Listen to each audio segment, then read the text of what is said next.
Minsan gusto kong magsumbong sa'yo kapag pagod na ako.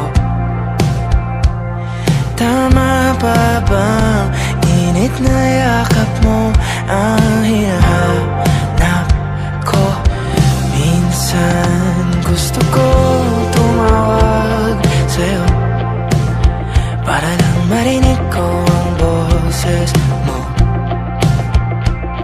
Mali na ba kapag nakangiti ako?